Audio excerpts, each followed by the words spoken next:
ভাইরা আমার, এটা হচ্ছে রামপুরা থেকে স্টাফ কোয়ার্টার রোড। এই রোডটা সব সময় ব্যস্ত থাকে, কিন্তু আজকে হচ্ছে 19 তারিখ। দেখেন ছাত্রদের একতার কত শক্তি, পুরা রোড খালি। এখনই সময়, সবাই ঘর ছেড়ে বাইরে আসুন, সংঘবদ্ধভাবে অবৈধ রক্ত পিশাচু হাসিনাকে ক্ষমতা থেকে উৎখাতে সহায়তা করুন, ছাত্রদের হাতকে শক্তিশালী করুন।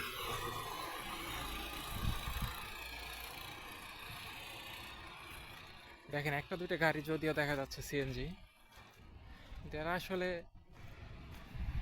সুবিধাবাদী, সব স্বার্থান্বেষী একটা মহল, প্রত্যেকটা জাতিতে প্রত্যেকটা দেশে থাকে, এখানেও আছে।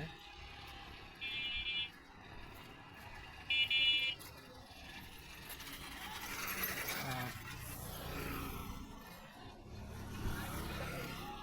সবাই ছাত্রদের হাতকে শক্তিশালী করুন, ছাত্রদের পাশে দাঁড়ান। ধন্যবাদ সবাইকে।